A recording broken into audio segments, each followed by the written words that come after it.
Welcome everybody. My name is Lachlan Akhtarkhavari and I'm here with Shayan Khademi. Shayan, welcome. Thank you. Shayan has just graduated with a Bachelor of Nutrition and Dietetics, and he is starting his Master's in Education. Shayan also coordinates moral empowerment educational activities for a specific area of Queensland. And I thought it would be a really interesting discussion to have a talk with Shayan just about education and the role of education in today's society, and really whether or not the current education system can combat the social challenges which we're facing in the present day. So yeah, thank you so much for having this chat. Thank you for having me. I'm happy to be here.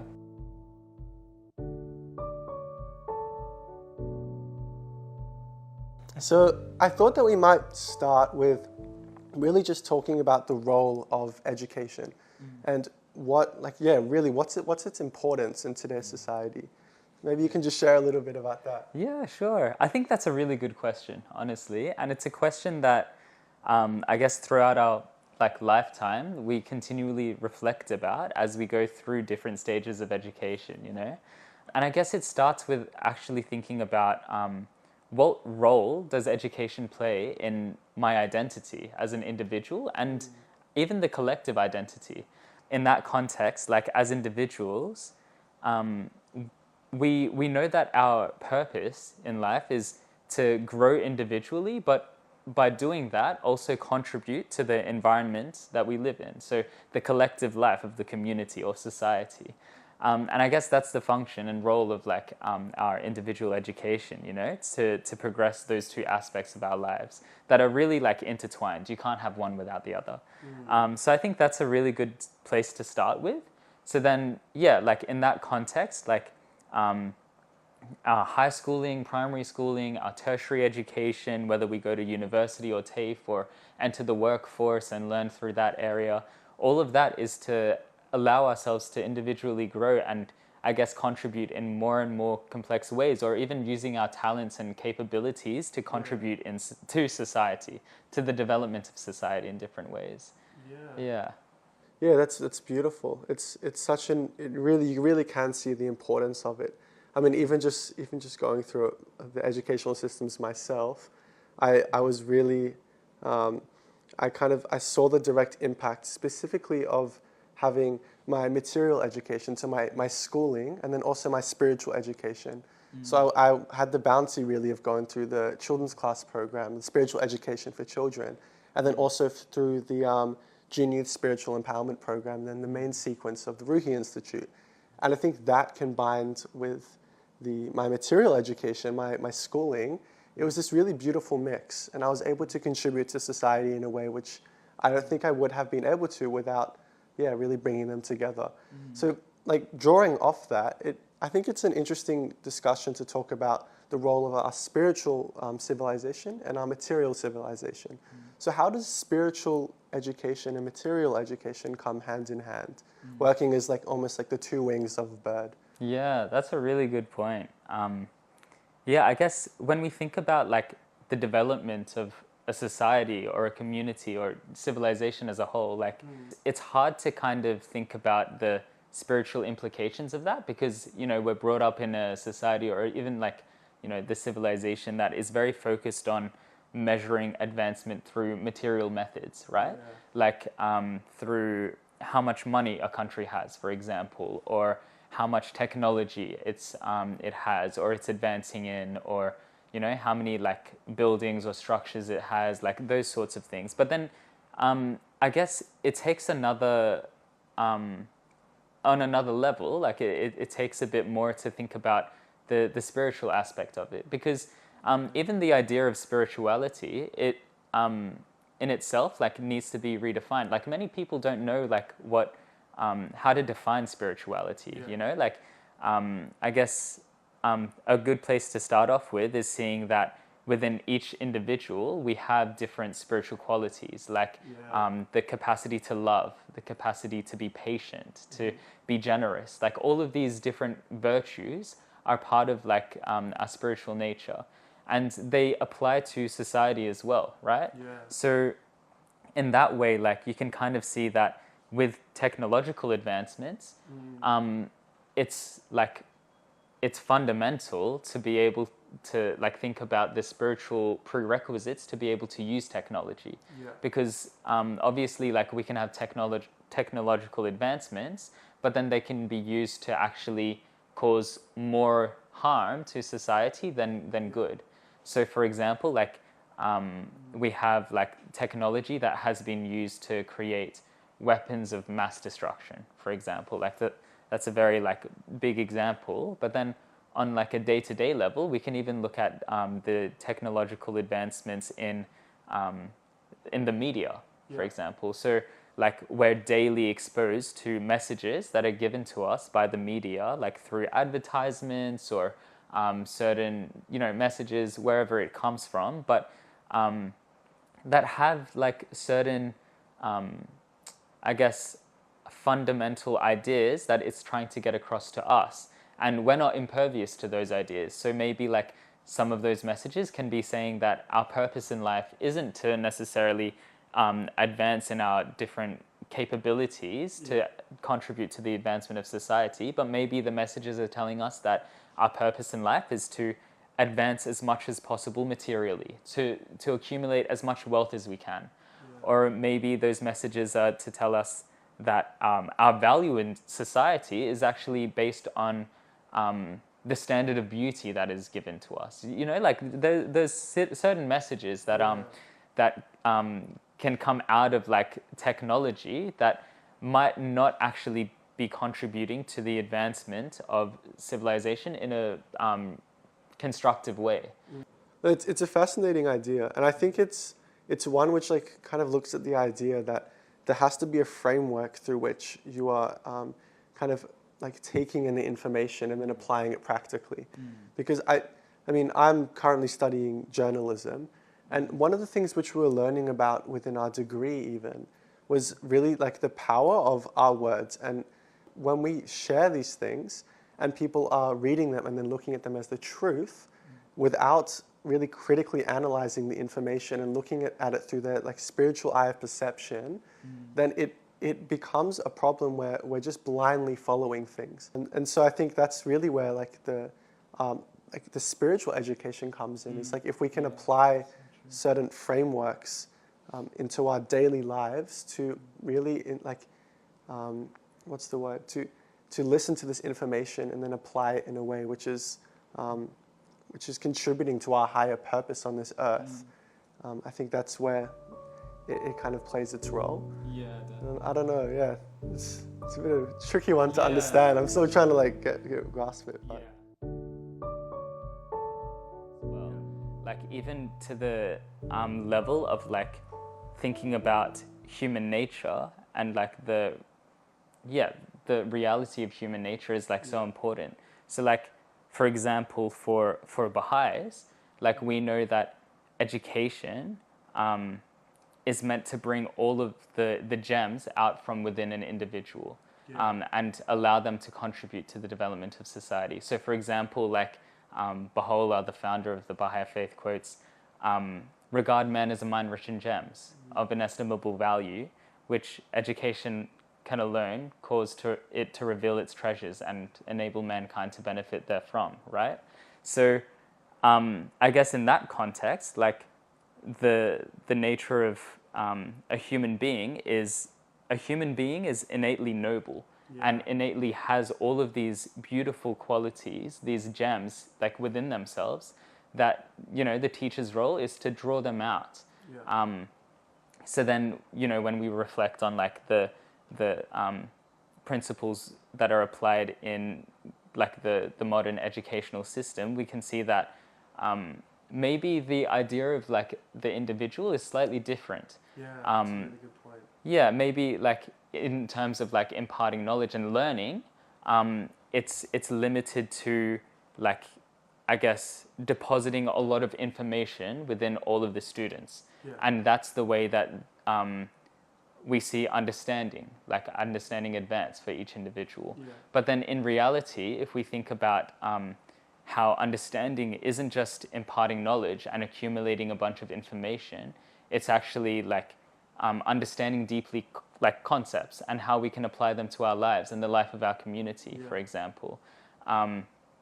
Even the idea of understanding being a faculty of the human mind, which is part of like the gift that's been given to us by God, is a whole nother thing. So it's not actually for an individual to be bestowing understanding on another, but to be cultivating understanding.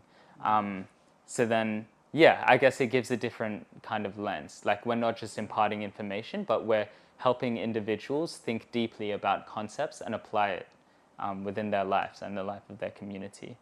And then that can even like lead to, I guess, the interactions between the teacher and the student. You know, if we're seeing each individual as having like being innately noble, then of course, like when we encounter challenges, it won't be, the teacher thinking, okay, this student is like unsavable, they're innately corrupt, but maybe the teacher's view of justice would be, okay, like this individual needs to think about the capabilities to see themselves as like an active protagonist in their own education and in the life of a community.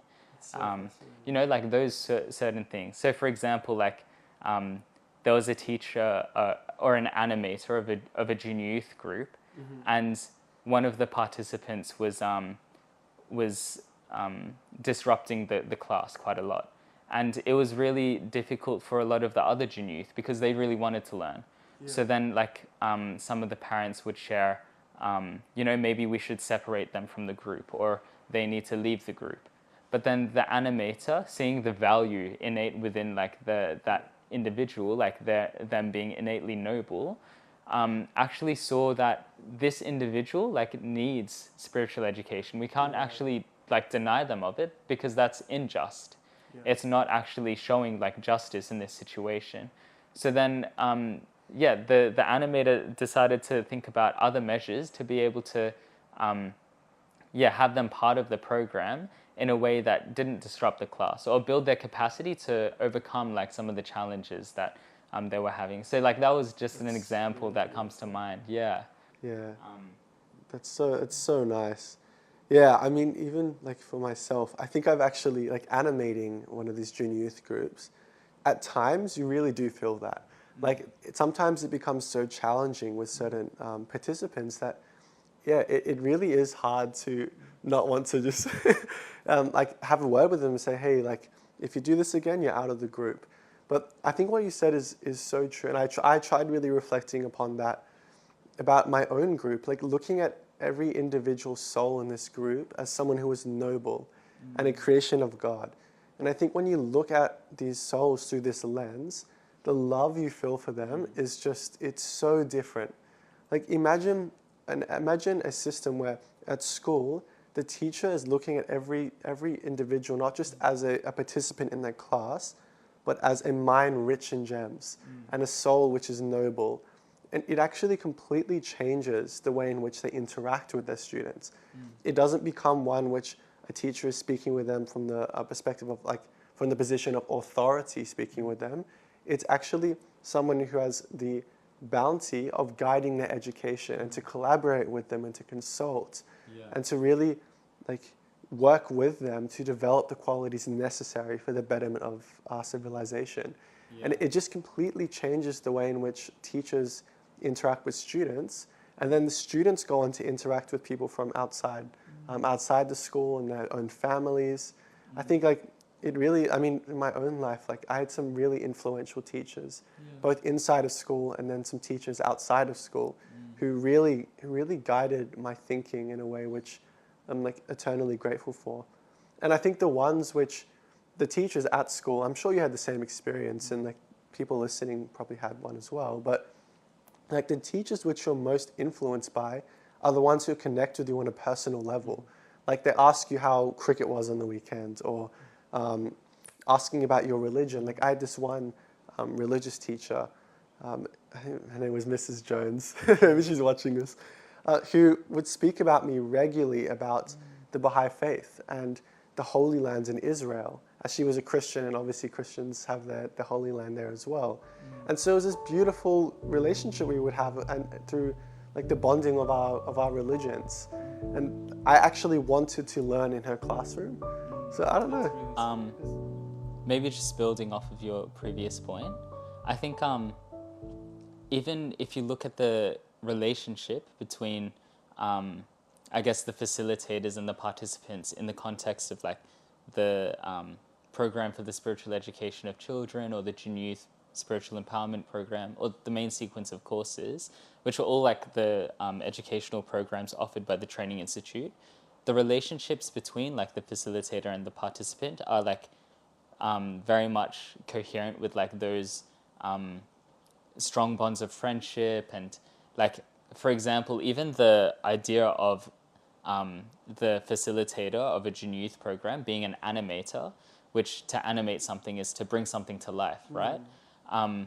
Is like indicative of the nature of that service, right? So an animator is someone who's a true friend for the Jin Youth, who really like genuinely cares about their development as an individual, and navigating this very tumultuous like point in life where they're trying to figure out who they are, and transition towards like from being a child towards like adulthood, or becoming a youth. And I guess in that sense, like it might even be worth like looking at the Training Institute as a whole, offering these programs, because I guess like even throughout the world, like every community is employing the same educational activities. Like no matter where you go, we are still, like the Baha'i community is still conducting children's classes and Jin Youth groups and study circles. So and there's a reason for that, like it's been proven by its effectiveness to have individuals think of themselves as active agents of their own learning, as well as even active agents in the, I guess, protagonists of social change, right? And, it's built the necessary capabilities and capacities to be able to contribute back to your community in a way that builds a vibrant pattern of community life that's able to even combat a lot of the social forces or the social challenges that are being faced. So like for example, there's certain examples like in other countries like India, where one of the social challenges was the idea of the caste system, where they had many different classes, and that was causing a lot of segregation between like populations. Whereas where the Training Institute had advanced a lot in different communities, that prejudice between the castes and the classes between them, it started to diminish like its influence. So then you'd have like people of different classes coming together harmoniously, thinking about the same thing, which is the betterment of their own communities. Within our own neighborhood, we can even see the changes. In our neighborhood, we have challenges with language, for example, right? Like when we started the junior youth program in our neighborhood, we noticed that a lot of the junior youth in our area would use very like negative language towards each other, and it was put in a way that was like a joke. But we knew that language is such an important thing for people to be able to express themselves, and if we're content with expressing ourselves in these negative ways, then that also has an impact on the way that we see ourselves as individuals, right? So language is actually really connected to moral structure. If we can't articulate ourselves and our moral structure, then what is the foundation for that, it's hard to have that integrity without moral structure. So without us even like bringing it up like very harshly like towards the junior youth or anything like that, like paternalistically or anything, we saw like within the span of a few months, like the language of the junior youth started to shift. Whenever they would like use negative language, they caught themselves, and they would share with us, oh, we didn't mean that, like take it back. something like that, but which was really beautiful to see, because it was like we didn't have any entitlement to them changing the language for us, you know. It was just an outcome of the program and of the true friendships that we were trying to build through those programs. So you can really see how like it's been proven like across the world to impact the culture of a community in that way. We can even think about the nature of the conversation within those educational programs.